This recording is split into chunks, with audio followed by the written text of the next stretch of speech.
All right, so today we're diving into a career I think we've all daydreamed about at some point.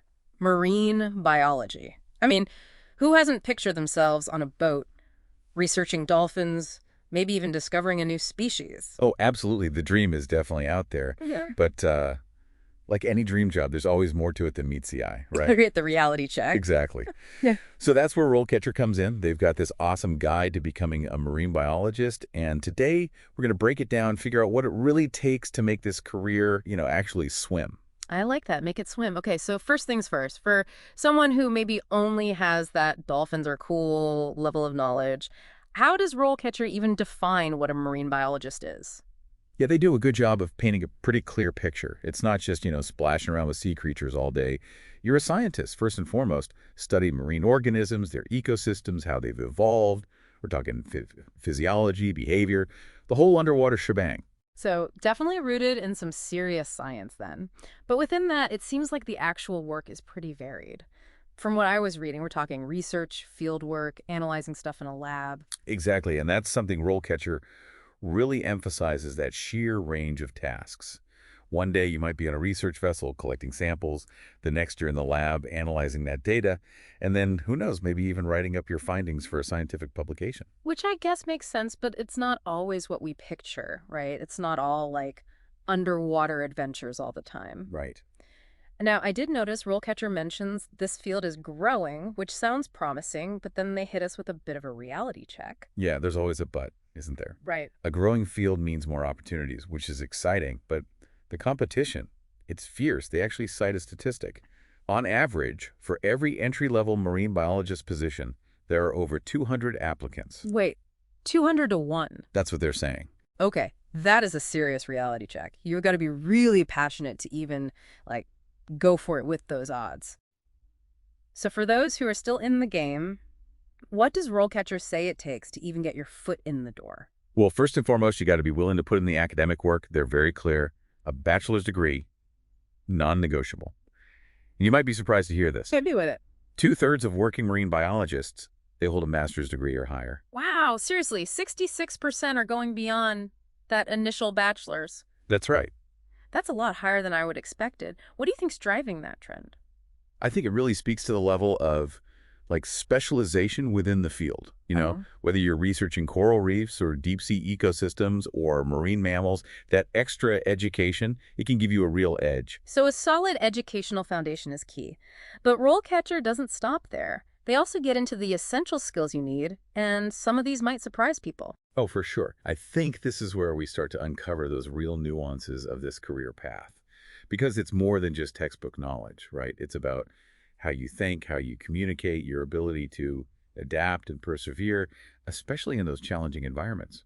Sounds like we're about to go beyond the books and into the nitty-gritty of what makes a marine biologist successful.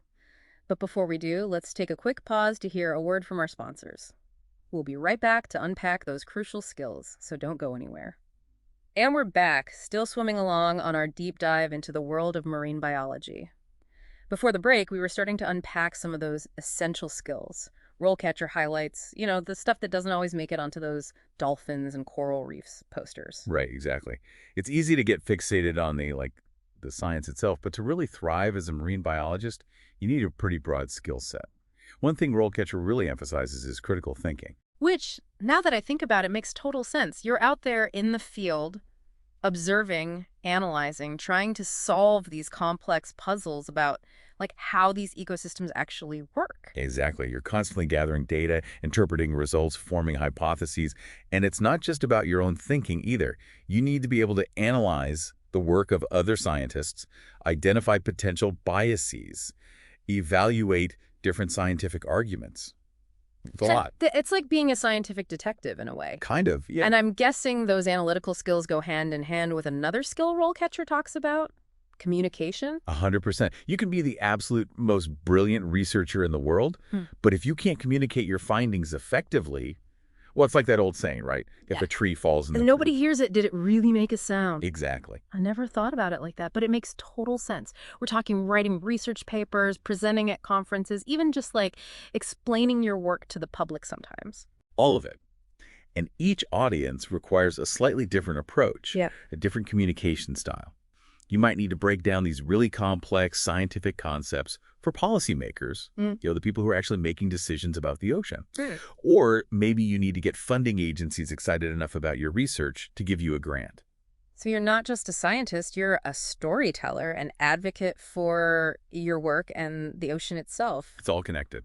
And speaking of hands-on experience, RoleCatcher also talks about the importance of like certifications. I mean, scuba diving has got to be on the list, right? Oh, yeah, it's practically a prerequisite for so many marine biology roles. They specifically mention the PADI certification, which is like, the gold standard for recreational diving. But Right. depending on your specialization, you might need additional certifications too, like boating licenses, underwater photography, maybe even training in how to operate those remote-controlled vehicles they use for deep-sea exploration. Okay, so the skills list is already pretty intense, but I think what really brings this all to life is how RoleCatcher breaks down the actual career stages.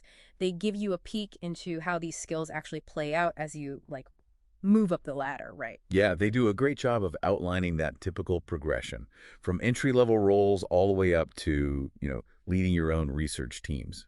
And each stage comes with its own set of responsibilities, challenges, and of course, you know what everyone's thinking, potential salary bumps. Okay, now we're talking. So tell me more about these stages. What can someone realistically expect, starting out? So at the entry level, you're generally looking at research assistant positions. These are often temporary or part-time roles where you're primarily assisting those more senior scientists with their research. Yeah. Think data collection, lab analysis, maybe even if you're lucky, tagging along on some field expeditions, which, let's be honest, is what everyone's dreaming about when they first get into this field. Yeah, absolutely. It's that foot in the door. So what about moving up to that next level? That's where things start to get even more interesting. As a junior marine biologist, you're typically expected to start managing your own small-scale research projects. So you're responsible for designing the studies, collecting and analyzing the data, and even potentially starting to publish your findings in scientific journals. So more responsibility, but also more independence. You're Exactly. really starting to make your mark at that point. What's the salary range looking like at that stage? Let's see. According to RoleCatcher, the median salary for a junior marine biologist is somewhere around $65,000 per year.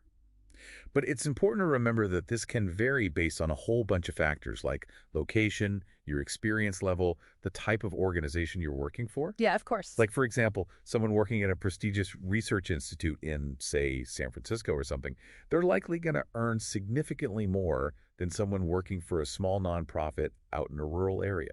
Makes sense. Experience, location, it always plays a role. But it's still helpful to at least have those ballpark figures in mind. So let's say you've put in a few years as a junior marine biologist. Where do you go from there? Well, with enough dedication and, a proven track record, you can set your sights on a senior marine biologist position. Yeah. At that level, you're not just managing projects anymore, you're leading them. Okay, so you're calling the shots. Pretty much. That's got to be both exciting and, I don't know, maybe a little intimidating. It definitely is. At that stage, you're responsible for things like securing funding for your projects, managing budgets, overseeing the work of other researchers. Sometimes you're even supervising grad students or mentoring early career scientists. Wow, so it's a lot of people management too. It can be. And the salary hopefully reflects that increased responsibility. It does. RoleCatcher says the median salary for a senior marine biologist is around $95,000, with the potential to earn well into six figures, depending again on experience and your area of specialization. Okay, now that's pretty encouraging for someone who's serious about making this a long-term career. But before we get too ahead of ourselves, dreaming of six-figure salaries and leading these amazing research expeditions, let's talk about actually landing that first job in the first place. Oh, good point. Because even with all the right qualifications, that interview process can be a make-or-break moment. For sure. And this is something else RoleCatcher addresses really well. Oh, good. Because with that 200 to 1 applicant ratio we talked about earlier, you just know the competition's going to be tough. What kind of insider tips does RoleCatcher offer? Well, they have this whole section dedicated specifically to interview prep. Yep. And it gets surprisingly detailed, like actually walk you through some of the most common interview questions you might get asked. Things like, tell me about a time you overcame a challenge during a research project, or how do you stay up to date on the latest developments in marine biology? So pretty classic interview questions, but tailored specifically to this field, which is really helpful. But what I thought was really cool was their dedicated interview tool. Over 120,000 practice questions. That's wild. It's like having this whole ocean of potential interview scenarios right at your fingertips. Mm. And it's not just about the questions themselves. They also offer AI-powered feedback on your answers. It's almost like having a personal interview coach in your pocket. Okay, that is seriously cool. So, with all this in mind, the demanding education, the diverse skills needed, that fierce competition is a career as a marine biologist actually all it's cracked up to be. What's the verdict? Well, I think RoleCatcher does a good job of painting a really realistic picture. It's undeniably challenging. You need a strong educational foundation, a diverse skill set, and honestly, you just have to be willing to hustle for those limited job opportunities. Right, it's not for the faint of heart. Definitely not. But then on the flip side, you get to contribute to a field that's so vital, exploring the wonders of the ocean, maybe even influencing conservation efforts. Exactly. And RoleCatcher does a really good job of highlighting that immense reward that comes with this kind of career. Yeah. It's about following your passion, your love for marine life, and then using your expertise to hopefully make a real difference, protecting our oceans for future generations. And that's a pretty powerful motivator. For sure. Now, we've been talking a lot about the more traditional path, becoming a research scientist, but RoleCatcher also brings up something really interesting, alternative career paths within marine science. Yeah, that's right. Because you can have this passion for the ocean, but maybe that leads you down a less conventional path. Like maybe you're fascinated by marine life, but you also happen to be a fantastic writer. You could become a science journalist, sharing those fascinating ocean discoveries with a wider audience. Oh, for sure. Or maybe you're a tech whiz who could develop underwater robotics for exploration. Exactly. There's so many possibilities. You could work in policy, education, conservation, even entrepreneurship. The key is to really figure out what your unique strengths are, what you're passionate about, and then find where those things intersect with the world of marine science. This is blowing my mind. It's like we've opened up this whole new coral reef of possibilities. Right. But before we get too carried away exploring those alternative paths, let's take another quick break to hear from our sponsors. When we return, we'll wrap up our deep dive with some final thoughts on how to actually chart your course in the incredible world of marine biology. Don't go anywhere. And we're back, wrapping things up on our deep dive into the world of marine biology. It's funny, hearing about all these different paths you can take, research scientist, science journalist, it really hits home that there's no one right way to have a career in this field, is there? Not at all. And that's something RoleCatcher's really good at emphasizing. They even have this cool tool, they call it the Career Compass, that's designed to help you explore those related career paths. So, maybe you're super passionate about marine conservation. This tool can actually connect you with organizations that are doing really important work in that area. So even if, the traditional research route isn't your thing, there are still ways to find a career that aligns with your love for the ocean. Totally. Because at the end of the day, it's all about finding that sweet spot, right? Mm. Where your skills and interests line up with what the field actually needs. And I like how RoleCatcher doesn't just, throw all this info at you and then say, good luck. They actually give you tools and resources to actually, take action. Oh, yeah, for sure. Whether it's connecting with people in the field through their platform or taking advantage of those interview prep resources or just diving into those 120,000 practice questions, they really do empower you to kind of chart your own course. It's like having a personal career navigator, but for marine biology. So for anyone listening who's feeling that pull, that call of the ocean, wanting to make a difference, what would you say is the most important thing to take away from our deep dive today? That's a good question. I think it's this. Don't limit yourself. Whether you're picturing yourself leading research expeditions, or maybe you're more drawn to inspiring the next generation of ocean advocates, there's a place for you in this field. Embrace the challenges, never lose that curiosity, and just never ever stop exploring the possibilities. Beautifully said. And hey, who knows? Maybe one day we'll have you back on the show sharing your own marine biology journey on a future deep dive. So to everyone listening, keep exploring, keep learning, and most importantly, keep that passion for the ocean alive. Thanks for joining us on this incredible journey.